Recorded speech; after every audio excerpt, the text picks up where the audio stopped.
안녕하세요. 호요한율연구소입니다. 이번 시간에는 미국의 주식 관련 ETF 상품 두 개를 소개하고자 합니다. 굉장히 흥미로운 ETF 상품인데요. 하나는 여러분들이 모두 다 잘 아는 캐시 우드, 돈나무 언니죠. 그분이 운용하는 아크고, 나머지 하나는 지난해 9월에 이제 출시가 됐는데 사크라는 그 ETF 상품이에요. 정반대로 운용하는 겁니다. 그러니까 아크가 1% 하락하면 사크는 1% 상승하고 그런 구조죠. 그러니까 뭐 인버스 뭐 상품이라고도 볼 수 있겠네요. 그러니까 사크는 터틀 캐피탈 회사에서 이제 개발했는데 아크와 정반대로 운용을 하는 거죠. 그러니까 아크 편익 상품을 시장에서 공매도하는 방법으로 수익률 제고하니까 인버스 상품이죠. 그런데 이제 아크 운용 방법은 뭐 잘 알려진 대로 미래 성장 주식에 투자하는데 대부분 소형주예요. 그러니까 좀 작전 성격도 있다고 봐야 되겠죠. 소형주는 펀드 자금에서 투자하면 뭐 빠른 속도로 상승하니까요. 또 누군가 매도를 하면 큰 폭으로 하락하는 경향이 있죠. 그래서 이 흥미로운 ETF 상품인데 이게 이제 왜 흥미로웠냐 하면 여러 가지 시사점을 가지고 있습니다. 하나는 그 소형주니까 거품 발생을 유도하기 쉽죠. 그런데 또 다른 한편으로는 거품은 발생하면 반드시 시간의 문제일 뿐 거품이 붕괴되는데 이 성질을 이용하는 상품이 사크지요. 그러니까 더군다나 소형주는 또 매도하면 또 가격 하락 국면에서는 뭐 받아줄 사람도 없잖아요. 특히 수익성이 현재는 없으니까요. 바로 성장주가 가지고 있는 단점이기도 한데 이러한 성질을 이용해 갖고 그 캐시우드가 운용하는 아크 상품에 정면으로 그 도전한다고 하는 표현이 맞는지 아니면 공격한다는 표현이 맞는지 결국은 이게 보완관계라는 데 더 흥미로운 거예요. 언젠가는 공매도한 주식은 매수해 줘야 되거든요.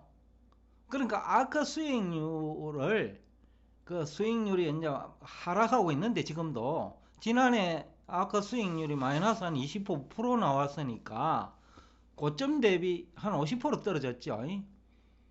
그러니까 고점에 들어간 사람은 50% 물린 거죠. 그 캐시우드가 운영하는 아크에 투자한 경우에는.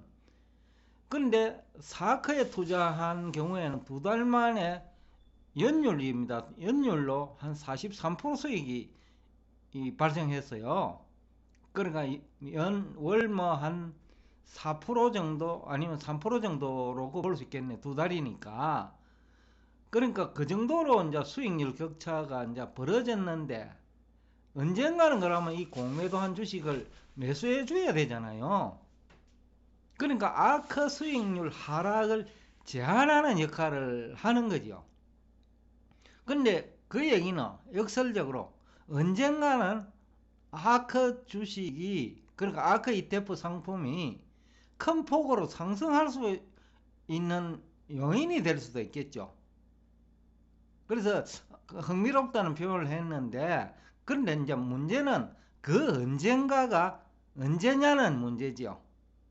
올해일 수도 있고 아닐 수도 있고 또 계속해서 그 공매도를 해가 아크 수익률을 지금은 마이너스 25%지만은 마이너스 50%까지 몰고 갈 수도 있다는 거죠.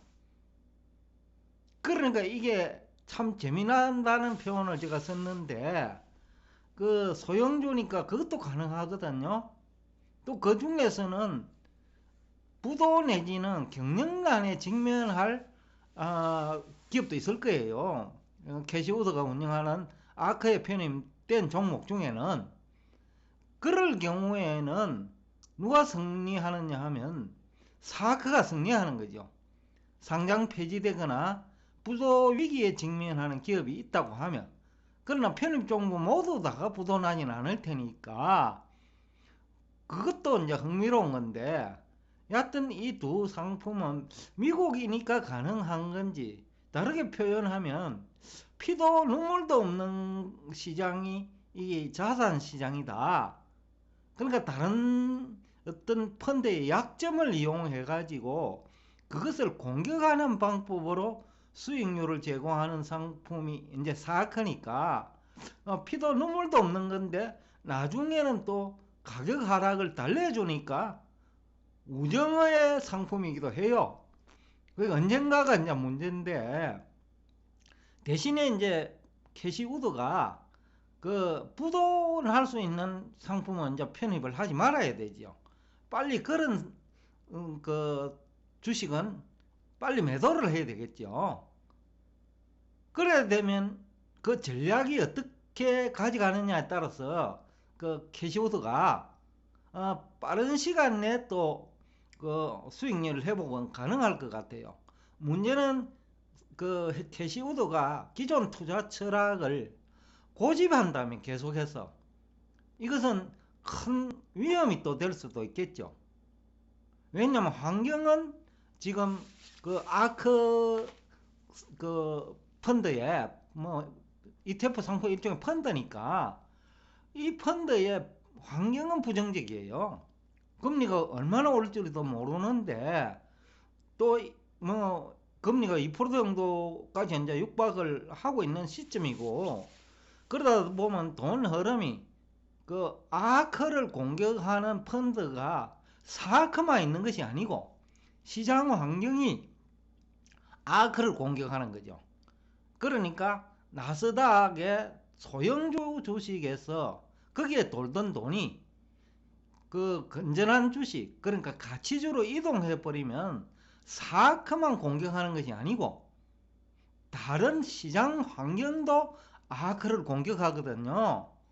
그래서 이게 재미나는 구조예요. 또 그러면서 소형주 중심으로 편입돼가 있으니까 나중에 공매도한 상품을 환매수 해주면 이것은 또 수익률이 급등할 수 있는 환경도 되죠. 다만 그 시기가 문제지요.